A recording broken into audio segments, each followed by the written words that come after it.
Se alguém, lá nos meus 15 anos, tivesse me dito que minha vida amorosa teria tantos altos e baixos, eu não acreditaria. Mas foi nessa fase da minha vida que eu aprendi que o amor não é conto de fadas. Mas é bem melhor que isso. Olá, eu sou Maria Clara, sou noiva e uma futura ex-gordinha. Pega seu tereré que eu vou te contar uma história. Eu tenho certeza que você, né, como eu, lá pelos seus 15 anos, sonhava em ter um romance teen, sabe? Aquele triângulo amoroso, você é apaixonado por duas pessoas e essas duas pessoas lutando por você.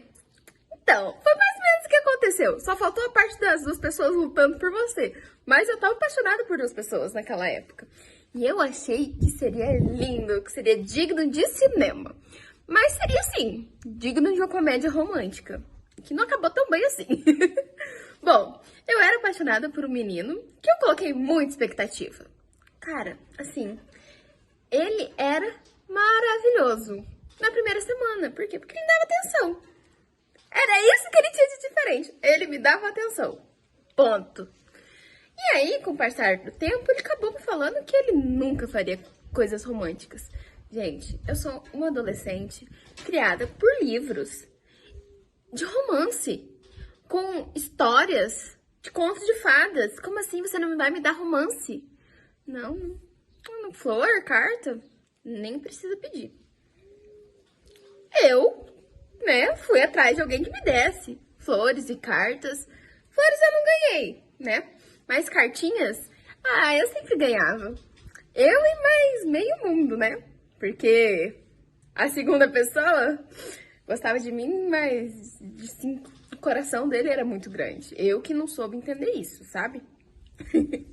Porém, olha, eu fico nervosa, começo a mexer o cabelo. Eu lembro dessa época e eu achava aquilo maravilhoso. Por quê? Porque, gente, eu tinha 15 anos e tinha dois meninos mais velhos, tá? Que eu era do primeiro, eles eram do terceiro. E eu estava extremamente apaixonada. Por qual? Pela situação, hoje eu vejo, tá? Era mais uma obcecada, sabe? E aí eu peguei e falei, vou deixar os dois um pouquinho de lado, né? Vou continuar vivendo a minha vida. E eu conheci uma pessoa que saía da onde ele estivesse pra vir me ver. Me mimava, me dava chocolate. E eu achei isso muito fofo. E eu gostei dessa pessoa? Não, por quê? Porque eu gostava do triângulo amoroso. Eu gostava daquela energia de série teen, sabe? Mas não era o que eu esperava. Por quê? Porque eu queria flores, eu queria cartinhas, eu queria serenata, eu queria poemas, eu queria um romance digno de um filme romântico. E eu achava que aquilo era amor. Mas eu não tinha noção, né, do que me esperava. E depois que eu percebi que eu não teria nada daquilo, eu desencantei de filmes românticos. Achei que o amor não existia. Que o amor era uma invenção feita para as pessoas acreditarem em um mundo melhor e era isso. Mas na verdade é que eu queria um amor que eu não tinha. O que era esse amor que eu não tinha? Foi o que me fez largar a mão disso tudo. Foi ali que nasceu uma nova fase da minha vida. Eu à procura desse amor. Qual o amor? O amor próprio. Cara, o dia que eu entendi que eu precisava desse tipo de amor, mas essa chave virou. Só que demorou quanto tempo? Demorou 1 ano, 2 anos, 3 anos, tá? Pra eu entender isso, porque foi do primeiro ao terceiro praticamente, eu com aquela obsessão de que eu gostava daquele menino, que não tava nem aí pra mim, que não ia ser romântico, que ou então eu gostava do menino que gostava de mim de mais 5, e ele fez realmente eu achar que eu gostava dele, porque ele começou a vir me ver. Mas, né, veio a pandemia, e graças a Deus, né, com esse tempo, eu soube usufruir melhor da minha companhia. Eu foquei aqui no YouTube, comecei a fazer uma série no Instagram, tá? E eu vou contar um pouquinho mais disso lá para frente. E aí eu comecei a mudar meu jeito de olhar as coisas. E eu percebi que não era amor, era obsessão. E eu só precisava mudar a minha obsessão. Por quê? Porque se eu estava obcecada em ter um triângulo amoroso, eu consegui. Então agora eu precisava estar obcecada em gostar de mim. Tá certo? Tá certo. Então agora eu vou contar pra vocês como nasceu autoestima da Maria Clara. Eu criei um projeto no Instagram e no YouTube chamado Projeto Autoestima Lá em Cima. Esse projeto era pra te ajudar? Não, era pra me ajudar. Porque com 15 anos eu já era gordinha, tinha o cabelo bem curtinho e os meninos falavam que gostavam do quê? De cabelo longo. E aí foi então que eu comecei a pesquisar mais como deixar o meu cabelo crescer de forma saudável. Porque eu tinha cortado ele curto porque eu tinha ficado loira. Então eu queria, né, voltar aquele aspecto saudável do meu cabelo e deixar ele crescer e emagrecer, né? E eu tô nesse futura ex-gordinha por um bom tempo. E, cara, eu emagreci. Eu fiquei com um corpo belíssimo. E é o corpo que eu tenho vontade de ter novamente. E o meu cabelo começou a crescer, começou a ficar maior e mais forte, e eu adorei aquilo. E eu percebi que o problema não estava nas pessoas, o problema estava em mim. Por quê? Porque eu escolhi me colocar naquela situação, daquele triângulo amoroso. Eu escolhi aceitar migalhas. Eu escolhi acreditar que aquilo era amor. Por quê? Porque na minha cabeça, o amor era assim. Por quê? Porque em todo filme teen acontece isso. Só que tinha um problema, né? Eu não estava num filme teen. Eu estava vivendo a vida real. E a vida real não é tão bonita que nem passa na TV. A vida, ela dói na vida real, né? Estar naquela situação. Estar, né, em dúvida dos seus sentimentos. E eu estava em dúvida até se eu gostava de mim. Então, quando eu comecei a perceber que a minha autoestima, que estava me colocando naquilo, eu percebi que o problema eram as pessoas que eu escolhia. O problema é que eu não me respeitava. E foi aí que eu melhorei minha autoestima e chegou a faculdade. E entrou em cena alguém que mudaria tudo. O João Roberto. Bom, quando eu conheci o João, eu não conhecia ele com o intuito de namorar. Porque, gente, eu estava na faculdade. Eu, Maria Clara, na minha época de solteira, assim, né? No auge, que eu aprendi a gostar de mim, que eu estava com o corpo ok, que eu estava, né, desfrutando do primeiro ano de faculdade, das festinhas, das sociais. Eu ia querer namorar? Não ia, né, gente? Pelo amor de Deus. Aí eu peguei e falei assim, João Roberto, médico veterinário. Uai, eu faço faculdade veterinária. Na época eu estava fazendo. Eu peguei e falei assim, estágio. Quero pedir um estágio. Comecei a conversar com ele, né? Por conta de estágios. Saber se ele já estava trabalhando na área, porque eu vi que ele era uma pessoa mais nova. Assim, não era alguém mais velho, né? Ele era mais velho do que eu, mas não era mais velho, tipo 30 a mais. Ele, né, tava ali com uns 23. Ah, eu sou péssima com datas.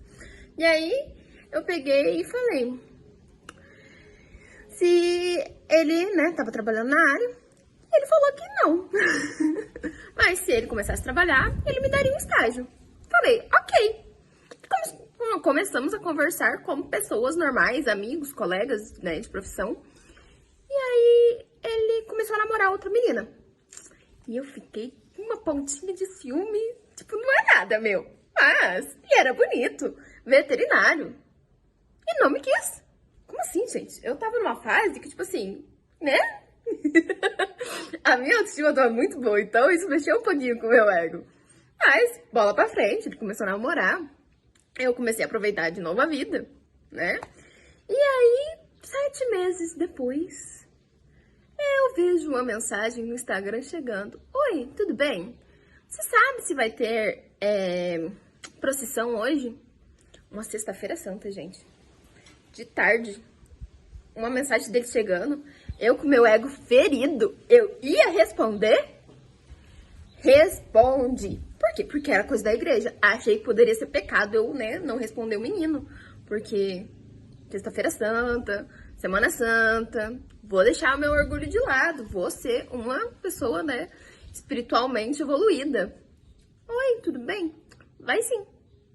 Ah, ok. Você vai? Vou porque eu tenho que levar minha irmã. Ah, então tá bom. Qualquer coisa a gente se vê lá. Gente, Eu sou uma pessoa ansiosa.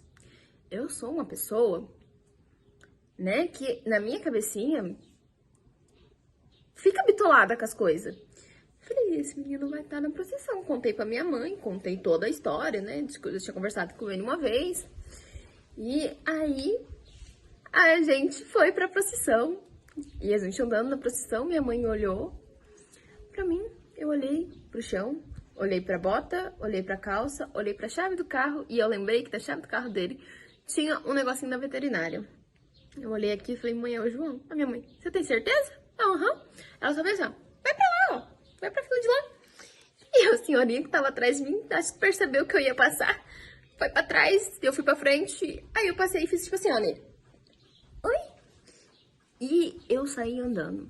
Eu só não saí correndo porque tava todo mundo andando muito devagar. Ia parecer muito que eu saí correndo. Mas eu comecei a apertar o passo, sabe? Andar um pouquinho mais rápido. E eu olhava pro lado e ele tava do meu lado. Ou seja, ele tava apertando o passo também. Eu falei, gente do céu. Eu não sei onde enfiar a cara. Eu tô morrendo de vergonha, né? Aí chegou, né, na fila, assim, pra beijar o Jesus ali. E ele, você quer vir na minha frente? Eu falei, muito obrigada. Vou na sua frente. Fui na frente, né, em silêncio, porque sexta-feira santa. Na hora de falar tchau, eu fui fazer, tipo, tchau. Um beijinho no rosto. Eu só não beijei a nuca, porque eu não alcancei, tá? Porque eu tava com tanta vergonha, mas tanta vergonha. Porque ele me falou que eu fiz isso, né? Quase dei um beijo na nuca dele. Mas pra mim foi no rosto, o que importa. E eu falei, tchau. E fui embora. Eu tava de a pé, né? Porque procissão, eu tinha ido de a pé. E eu fui pra minha casa, embora. Depois desse dia, né? Tudo mudou. E começou a nossa rotina de conversas. E encontros na missa. E aí a gente começou a se ver na missa. A gente sentar junto, né, na missa. Ele me chamou pra ir num lugar aqui da nossa cidade. Pra gente sentar, conversar. A gente começou a conversar todos os dias. E se vê sempre, né? E aí a gente começou realmente a sair. Ele vinha na minha casa, combinei um domingo, né, dele vir na minha casa. Avisei minha mãe, avisei minha irmã, avisei meu pai de última hora, com o João na porta de casa. Ah, o João vai almoçar aqui. O pai, quem é João? Eu falei, vai conhecer agora. E aí eu peguei e a gente começou a conversar, né? Na frente de casa. E aí eu fui na casa dele, e aí ele me chamou pra um rodeio. E aí começou a convivência. Só que com a convivência, a gente percebe que a pessoa não é exatamente o que a gente pensa, né, dela. Por quê? Porque essa pessoa foi criada diferente de você. Vocês não tiveram a mesma criação. Ele é um pouco mais velho, ele namorou antes de me conhecer outras pessoas. Eu vivi a minha vida de solteira, namoro. Pra que namoro, né? Eu não acreditava no amor. Aí, o que aconteceu? Qualquer briguinha que tinha, eu tinha uma fala. Nossa, era assim, tipo, marcada. Se tivesse um teatro e tivesse as minhas falas estariam em caps look assim. Eu quero largar. Não tá bom? Larga. Porque pra mim, gente, a pessoa que foi solteira a vida inteira, ter que aprender a lidar com outra pessoa, é muito complicado. Tipo assim, tá, você pensa diferente de mim? Ok. Então eu não quero ficar com você. Obrigada, tchau. Só que aí a gente, né, madura. Eu ainda tava meio virgem na época. Eu não tava tão madura assim. Aí a gente começou a sentar lá na pracinha, né, da onde a gente se conheceu, na igreja. E aí a gente sentava lá pra resolver. Porque ele me falou uma frase que até hoje a gente usa. Somos nós dois contra o problema. Não o problema contra nós dois. Não o problema ser nós dois, sabe? E eu olhei e falei assim, nós dois contra o problema. O problema é que a gente pensa diferente. Então, como vai ser nós dois contra o problema? Aí é que a gente tem que aprender. Aí chega a parte dos aprendizados do relacionamento, tá? Por quê? Porque você tem que aprender a ceder. Vocês entenderam, né? Tipo assim, pra mim, ceder era uma coisa muito difícil. Por quê? Eu tenho um pouquinho do gênio forte, assim. E sou bem cabeça dura. Fui criada assim. Sou a irmã mais velha, a última palavra é minha. Sou a filha, a primeira filha, então, tipo assim, muita cobrança, muita coisa. Então, tipo, eu tenho que sempre estar certa. Por quê? Porque eu sou a filha mais velha. E aí vem ele falar que eu tô errada. Eu não tô errada. Eu tô errada? Eu talvez estivesse errada, porque pra mim a solução seria largar, muito mais fácil. Mas aí a gente conta o problema, né? Aí a gente abaixa a armadura e eu tenho um sério problema. Eu fico nervosa e eu não falo, eu não hablo nada. Tratamento de silêncio. Você acha que você tá errado? Porque eu acho. Acabou. E aí a parte mais difícil, eu ter que falar. Eu falar o que eu tô sentindo, eu falar o que eu acho que tá errado, o que eu acho que tá certo, argumentar.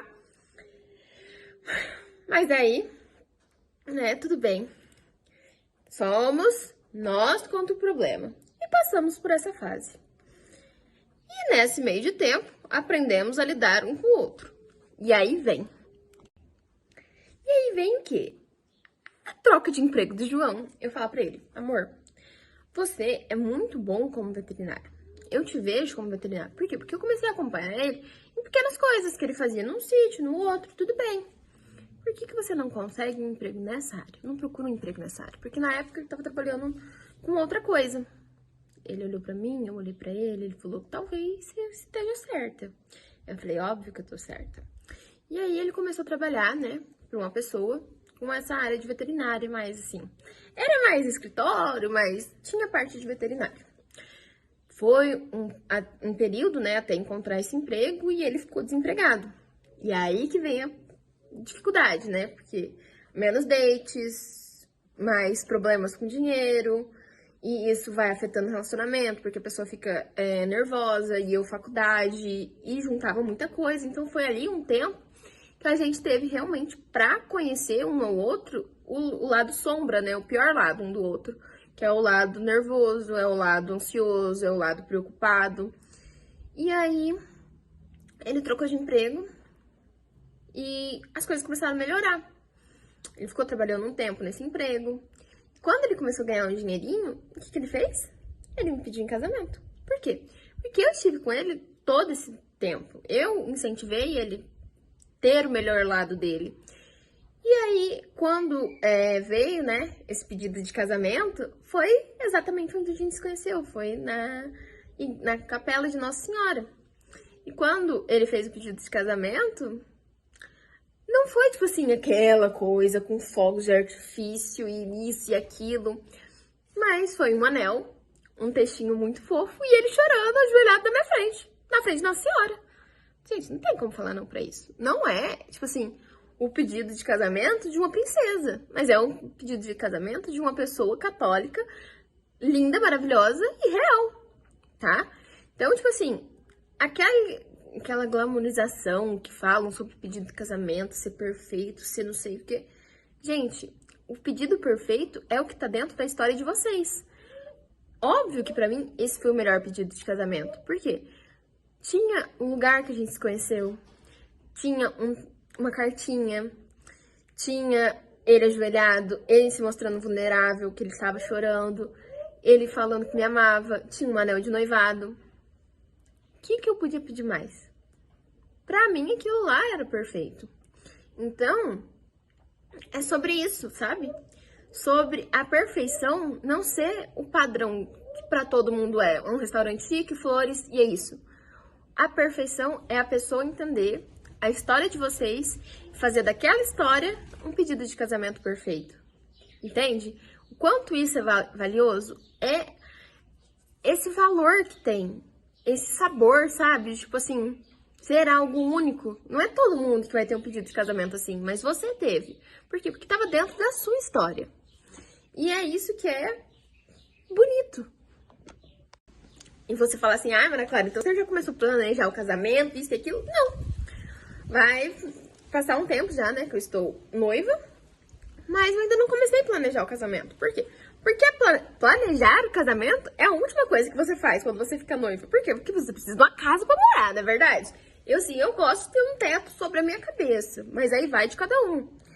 E eu quero que as coisas comecem certas. Porque na minha criação, vou deixar bem claro, eu sempre sonhei em sair de casa ou pra trabalhar com o que eu gosto, com o que eu quero e morar sozinha, ou casada. Tipo assim, é uma exigência sair de casa casada? Não. Mas se for pra casar, eu quero casar, tá? É preciso